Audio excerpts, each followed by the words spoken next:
we considered the takeover by the prisoners of the NBP as a terroristic act. But now, as you can see, they were even joined by the prison guards.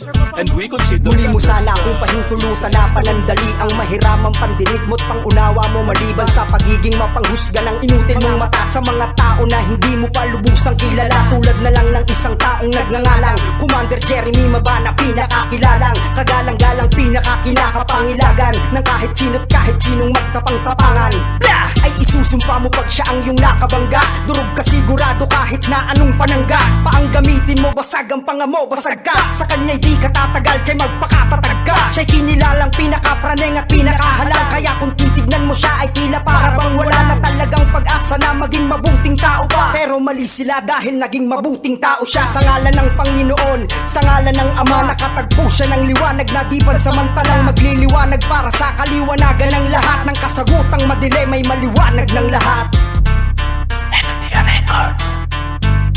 Walang aharang sa daan, magsitabihan ng lahat. Bigyan daan ng paan ng isang buhay na alamat na ulo ng buong pangkat at hari ng buong brigada. Siya nga pala siya si Commander Jeremy Mabana. Walang aharang sa daan, magsitabihan ng lahat. Bigyan daan ng paan ng isang buhay na alamat na ulo ng buong pangkat at hari ng buong brigada. Siya nga pala siya si Commander Jeremy Mabana. Sa pagtalikod niya sa dating pagkatao niyang ganap, sa kanyang bagong pagkatao ay muli siyang humarap na may dalang liwanag na magiging ilaw ng daan ng mga tao sa dilim para makita kung saan na ba patungo ang lahat ng nangyayari sa ngayon. Siya ang naging takbuhan ng lahat ng mga panahon. Maraming mas nangangailangan ay hindi siya nawala. Siya ang yumaap sa lahat ng kosa niyang walang-wala na talagang malalapitan ay inako niya na bilang pamilya niya na rin at matatalik niyang kaibigan. Di niya pwedeng pabayaan sa lahat ng sandali. Nakatagpo siya ng tama sa kanyang pagkakamali na nagawa, kaya niya nagawang baguhin ang lahat. Lahat ng pagkakamali niya'y naitama niya na at magpapatunay sa lahat na di mo pwedeng husgahan. Ang sino man at mata mo ay di mo pwedeng pustahan. Walang aharang sa daan, magsitabihan ng lahat. Bigyan daan ng paan ng isang buhay na alamat na ulo ng buong pangkat at hari ng buong brigada. Siya nga pala siya si Commander Jeremy Mabana. Walang aharang sa daan, magsitabihan ng lahat. Bigyan daan ng paan ng isang buhay na alamat na ulo ng buong pangkat at hari ng buong brigada. Siya nga pala siya si Commander Jeremy Mabana. Siya ay mula sa angka ng gagalangin at mga siga,